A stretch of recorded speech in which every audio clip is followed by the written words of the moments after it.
Saudari-saudaraku yang terkasih, berjumpa kembali bersama saya Inspirasiku di Antara. Renungan Harian Rabu 15 Juli.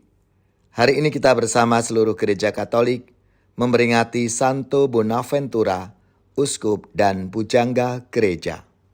Semoga kita bersama keluarga, komunitas kita, selalu dalam keadaan baik, tetap sehat dan bersemangat. Marilah kita bersama-sama mengawali renungan kita hari ini dengan tanda kemenangan Kristus. Dalam nama Bapa dan Putra dan Roh Kudus. Amin. Allah Bapa sumber cinta kasih, melalui Yesus Kristus Putramu, Engkau telah mewahyukan diri kepada kami. Ajarilah kami untuk membuka diri pada kehadiran-Mu, dan senantiasa bersyukur atas semua anugerah-Mu. Dengan pengantaraan Yesus Kristus Putra-Mu Tuhan kami, yang bersama dengan Dikau dalam persatuan Roh Kudus, hidup dan berkuasa Allah sepanjang segala masa. Amin. Dalam nama Bapa dan Putra dan Roh Kudus. Amin.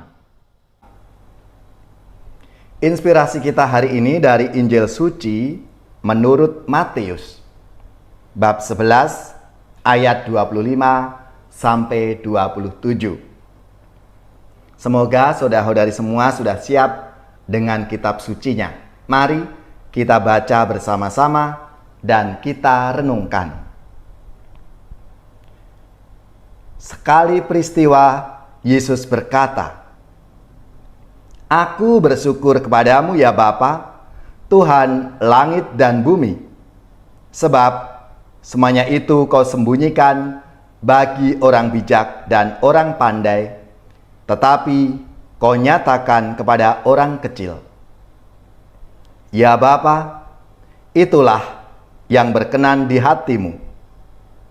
Semua telah diserahkan oleh Bapakku kepadaku, dan tidak seorang pun mengenal anak selain Bapa, dan tidak seorang pun mengenal Bapa selain anak, serta orang-orang yang kepadanya anak berkenan menyatakannya."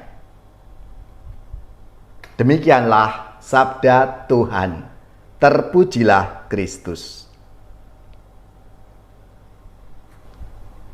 Saudari-saudaraku yang terkasih, dalam kehidupan kita sehari-hari seringkali kita menjumpai orang yang merasa lebih tinggi, entah itu merasa lebih kaya, lebih terpelajar, lebih pandai bergaul, dan sebagainya. Seringkali jatuh ke dalam kesombongan yang akhirnya membuat orang itu jadi angkuh. Karena kekayaan, kepandaian, dan relasinya yang luas, ia berpikir bahwa semuanya itu dapat ia selesaikan, dapat diatasi dengan mudah. Orang-orang seperti itu biasanya gengsi untuk minta bantuan atau minta nasihat dari mereka yang lebih rendah, mereka yang lebih miskin, mereka yang tak terpelajar, tidak punya banyak relasi. Tetapi kesombongan adalah awal dari kemandekan dan kehancuran dalam hidup. Karena merasa telah memiliki segalanya, orang sombong enggan belajar dan mendengarkan orang lain. Ia lebih mau mendengarkan dirinya sendiri. Sikap seperti ini yang seringkali membuatnya tertutup dan tidak mampu memahami misteri ilahi. Orang sombong selalu melihat ke atas, melihat yang lebih megah, yang lebih agung. Padahal misteri ilahi sering dinyatakan dalam hal-hal yang kecil dan sederhana. Melalui sabdanya, hari ini Yesus mengingatkan kita semua bahwa misteri ilahi Allah itu disembunyikan dari orang cerdik pandai, tetapi dinyatakan kepada orang yang kecil dan sederhana. Orang kecil adalah orang yang tak punya banyak sumber daya. Dan karena itu bersikap rendah hati. Orang rendah hati berpijak di tanah dan memandang ke bawah, sekalipun pandai, merasa masih perlu belajar, masih perlu mendengarkan orang lain, termasuk mungkin dari mereka yang lebih ahli daripadanya. Kitab Amsal menasihatkan kepada kita, mengingatkan kita, tinggi hati mendahului kehancuran, sementara hikmat ada pada orang yang rendah hati.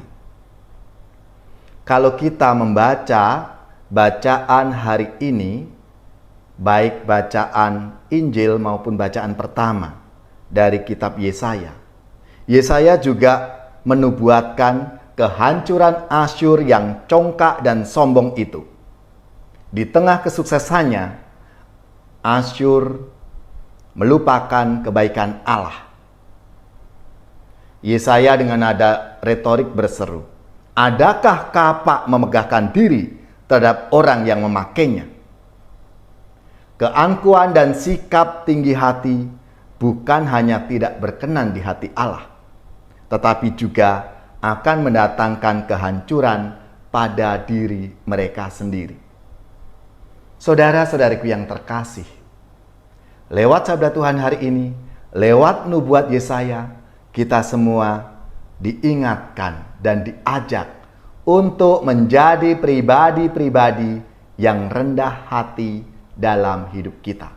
Mari kita mohon rahmat Tuhan supaya kita dibimbing dan selalu diberikan rahmat, anugerah, hikmat, kerendahan hati dalam hidup kita.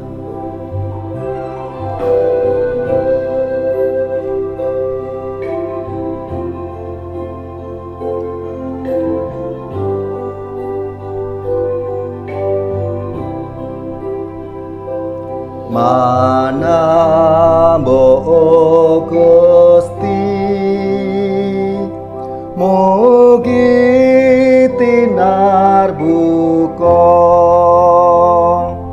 amre pro abdi saged nampi sabda suci Darno Gusti dawo timbalante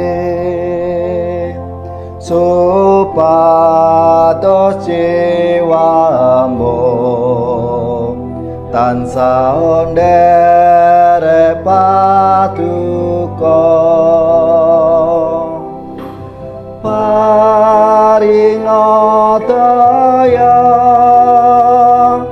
lumantar sang sabda